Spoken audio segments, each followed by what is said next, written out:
All right, guys.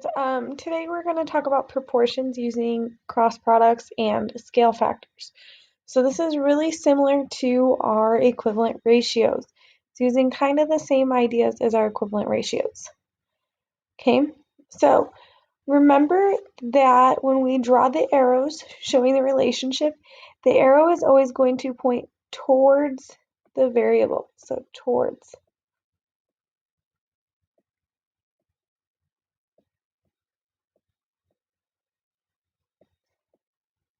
Okay, so it's always going to point towards the variable. So if you notice in this first one, it's pointing to the x. Okay, so the first way we have is we have what's called a side-to-side method. So you're finding the relationship between in between them. Okay, this is similar to what we did with all of the expressions. So we're finding a relationship. So between 3 and 6, how can I get from 3 to 6? And remember, I want to either multiply or divide. Well, I know that 3 times 2 is 6.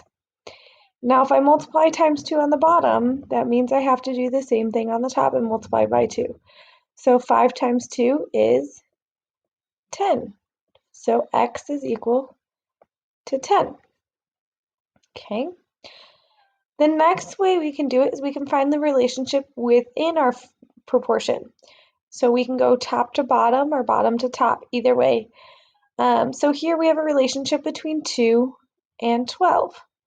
So 2 times 6 is 12, and 7 times 6 is going to give us our x, and 7 times 6 is 42.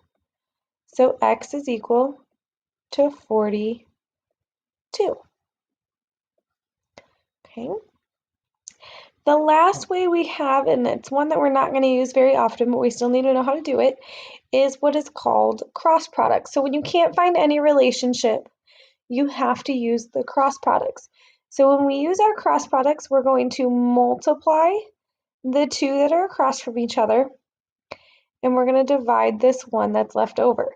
So we're going to multiply 15 times 8. So 5 times 8 is 40. 8 times 1 is 8 plus 2, or plus 4 is 12, so 120. And then we're going to divide by 20. So we're going to take 120, divide by 20. Okay. You can take a 0 off of each of these, and 12 divided by 2 is 6. Okay, so our answer is that x is equal to 6. So again, I multiplied the two that were straight across, and then I divided this one that was left over. Okay, when we're doing that, we're really doing algebra, but it's easier to think about it as just multiplying and dividing. Okay, so what you guys are going to do is you guys are going to go to the next slide.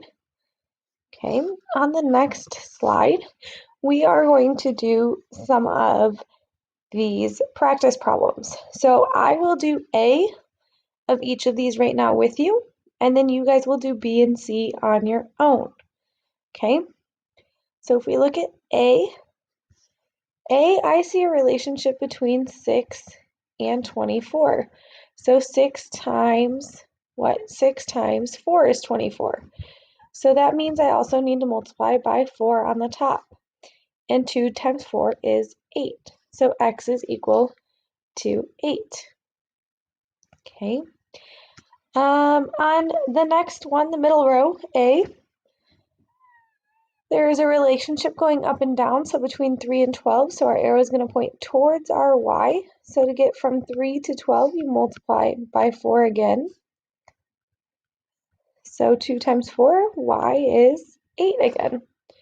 That's just a coincidence. Okay. And the last one down here, we have, none of those numbers are nice to each other, so what we're going to have to do, we're going to have to multiply across and then divide. So 9 times 10 is 90. And we're going to have to take 90 and divide it by the number that's left over, which is 6. So 90 divided by 6.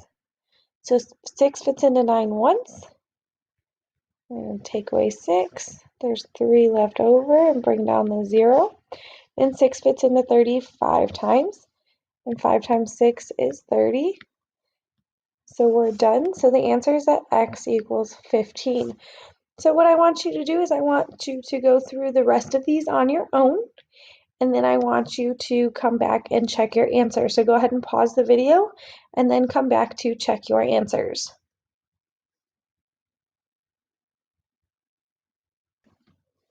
All right, so you should be checking your answers.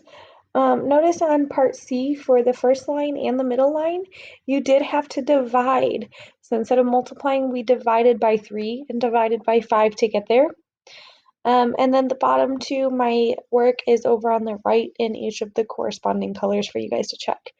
So once you check your work, go ahead and go to Schoology and complete your assignment for today.